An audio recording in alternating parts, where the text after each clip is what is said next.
கோலி soda 2 இந்த மாதிரியான feel good படங்களை கொடுத்த இயக்குனர் விஜய் மில்டன் நடிகர் விஜய் ஆண்டனியை வச்சு இயக்கியிருக்கக்கூடிய படம் தான் மழை பிடிக்காத மனிதன்.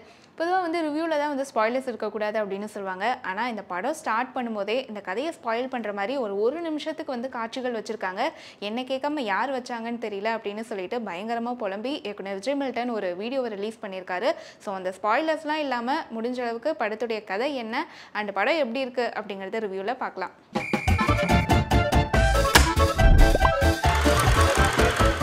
இந்த படத்துடைய கதையை பொறுத்த வரைக்கும் விஜய் ஆண்டனி வெளியுலகத்துக்கு இறந்து போயிருக்காரு. ஆனால் ஒரு சீக்ரெட் ஏஜென்ட்டாக வந்து ஒர்க் பண்ணிட்டு இருக்காரு. இவருடைய சீஃப் வந்து சரத்குமாருடைய தங்கச்சியை லவ் மேரேஜ் பண்ணிக்கிறாரு விஜய் ஆண்டனி. ஸோ இவர் வந்து கொல்லணும் அப்படின்னு சொல்லிட்டு ஒரு அமைச்சர் வந்து இவரை ஸ்மெல் பண்ணிட்டு விஜய் ஆண்டனியை துரத்தி வராரு. ஸோ அந்த மிஷனில் வந்து விஜய் ஆண்டனியுடைய ஒய்ஃப் வந்து இறந்து போகிறாங்க.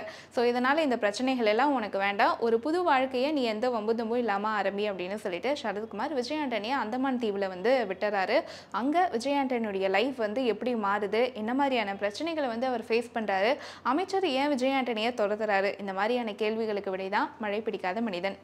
இந்த படத்தில் விஜய் ஆண்டனி, சரத்குமார், சத்யராஜ், மேகா ஆகாஷ், சரண்யா பொன்வண்ணன், முரளி சர்மா அப்படின்னு சொல்லிட்டு நிறைய பேர் நடிச்சிருக்காங்க.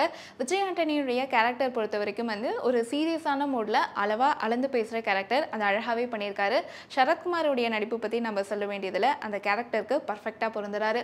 சத்யராஜுடைய கேரக்டர் வந்து இன்னும் ஸ்ட்ராங்காக இருக்கலாமோ அப்படிங்கிற ஒரு ஃபீல் வராமல் இல்லை. இந்த படத்தில் வந்து விஜய் ஆண்டனியுடைய ஃப்ரெண்டாக பர்மா அப்படிங்கிற கேரக்டரில் பிருத்வி நடிச்சிருப்பாரு. யாரா இந்த பையன் அப்படின்னு சொல்லி நோட் பண்ண வைக்கிற அளவுக்கு ரொம்ப துருதுரு சொல்லிட்டு அந்த கேரக்டரை ரொம்பவே பர்ஃபெக்டாக யூஸ் பண்ணி அவருடைய சிறப்பான நடிப்பை கொண்டு வந்திருக்காரு அப்படின்னு தான் சொல்லணும். இந்த படத்தில் விஜய் ஆண்டனிக்கும் நாய்க்குட்டிக்கும் இடையில வந்து சில மொமெண்ட்ஸ்லாம் வந்து இருக்கும். அது உண்மையாலுமே ரொம்பவே அழகாக வந்திருக்கு. படத்தில் அச்சுராஜமணி, விஜய் ஆண்டனி கூட இன்னும் 3 மியூசிக் டைரக்டர்ஸ் மியூசிக் பண்ணியிருக்காங்க. ஸோ டோட்டலாக 5 பேர் அப்படின்னு வச்சுக்கலாம். ஆனால் அன்ஃபார்ச்சுனேட்லி படத்தில் பேக்ரவுண்ட் மியூசிக்கும் பாடல்களும் பெருசாக இம்ப்ரெசிவாகவே இல்லை. சினிமாட்டோகிராஃபி சில இடங்களில் வாவ் சொல்ல வைக்குது. ஆனால் பல இடங்களில் கேமரா செட் பண்ணியிருக்க ஆங்கிள்ஸும் ஆக்ஷன் காட்சிகளும் பார்க்குறவங்கள சோதிக்கவே செய்து. படம் ஆரம்பித்து ஒரு முதல் 20 நிமிஷம் வந்து ஒரு ஸ்லோவாக தான் போகுது. அதுக்கப்புறம் இன்டர்வல் வரைக்கும் பிக்கப் ஆகி விறுவிறுன்னு போகுது. படத்துடைய கதையில் வில்லனா தனஞ்சயன் காட்டப்படுறாரு. அவருக்கும் முரளி சர்மாவுக்கும் இடையிலான மோதல் காட்சிகள் வந்து அவ்வளோ வலுவாக இல்லை. ஸோ ஊரையே மிரட்டி தன்னுடைய கட்டுப்பாட்டுக்குள்ளே வச்சிருக்கக்கூடிய தனஞ்சயன் ஏன் முரளி சர்மா கிட்ட டைரெக்டாக மோதலை அப்படிங்கிறதுக்கான ஒரு கன்வின்சிங்கான ரீசன் கிடையாது. மினிஸ்டர் வந்து விஜய் ஆண்டனி கொள்றாரு அப்படிங்கிறத வந்து நம்ம முன்னாடியே சொல்லியிருந்தோம் இல்லையா. ஸோ அதுக்கான காட்சிகளும் வந்து ரொம்பவே கம்மியாகவும் கன்வின்சிங்காகவும் இல்லாமல் இருக்குது. வீக்கான வில்லன், ஹீரோயினோட குழப்பமான காதல் போர்ஷன் அப்படின்னு சொல்லிட்டு பல விஷயங்களை இந்த படத்தில் மேலோட்டமாக டீல் பண்ணியிருக்காங்களோ அப்படிங்கிற ஒரு தாட் நமக்கு வந்துக்கிட்டே தான் இருக்குது. ஹீரோ வில்லன் மோதல் அப்படிங்கும்போது ஸோ செகண்ட் ஹாஃபில் கிளைமேக்ஸில் என்ன நடக்கும் அப்படிங்கிறது ஆப்வியஸாக நமக்கு தெரிய தான் செய்யும். ஆனால் அந்த இடத்துல கெட்டவனை அழிக்கக்கூடாது, கெட்டதை தான் அழிக்கணும் அப்படின்னு சொல்லிட்டு எமோஷனலாக ஒரு விஷயம் வந்து ட்ரை பண்ணியிருக்காங்க.